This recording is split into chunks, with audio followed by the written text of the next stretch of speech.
பார்க்கலாம் சொல்லிக்கிற மாதிரி எதுவும் இல்லை. நம்ம கெட்டதுன்னு நினைக்கிறது எப்படி வேற விதமாகவும் இருக்கலாம். என்ன மிஸ் பண்ணுறீங்க? காமெடி எதுவுமே இல்லை ப்ரோ. பார்த்த அளவுக்கு ஹைப் இல்லை, பட் ஓகே. என்ன விஷயம் சொல்ல வந்திருக்காங்க? அதாவது ஸ்டார்டிங்கில் பார்க்கும்போது ஒரு மாதிரி கான்செப்டில் தான் போகும், பெருசாக தான். சின்ன கதை தான், நல்லதாக கார்த்தி எப்படி பண்ணியிருக்காரு? கால் சூப்பராக எல்லா கெட்டவனுக்குள்ளாரையும் ஒரு சென்டிமெண்டல் உள்ளுக்குள்ளே இருக்கும் அப்படின்னு.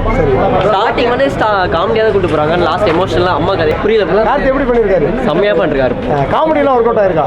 காமெடி ஸ்டார்டிங் நல்லா காமெடி, லாஸ்ட் செம்மையாக எமோஷனாக முடிச்சிருக்காங்க. அவ்வளோதான். சின்ன கதை தான், நல்லதாக. ஏன் ஜப்பான் டைட்டில் வச்சிருக்காங்க? ஏன் ஜப்பான் ஃபர்ஸ்ட் ஷோவில் பார்க்கல, செகண்ட்லேருந்து பாருங்க நல்லா தான் இருந்துச்சு. ஆனால் ஸ்டார்டிங் வந்து காமெடியாக தான் கூட்டு போகிறாங்க. லாஸ்ட் எமோஷனலாக அம்மா கதை மாதிரி இருக்குது. ஸ்டார்டிங்கில் பார்க்கும்போது ஒரு மாதிரி கான்செப்டில் தான் போகும், பெருசாக மைண்டுக்கு ரீச் ஆகாது. ஆனால் முடியும் போது கொஞ்சம் லைட்டாக ஹார்ட்டை தொட்டுட்டாப்புல. ஓகே தான்.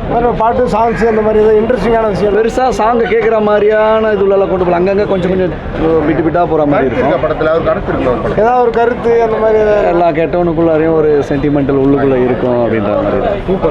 யாரும் வேணும்னே தப்பு பண்ணுற மாதிரி இல்லை, எதுக்கு ஒரு பேக்ரவுண்டு இருக்குன்றத சொல்லி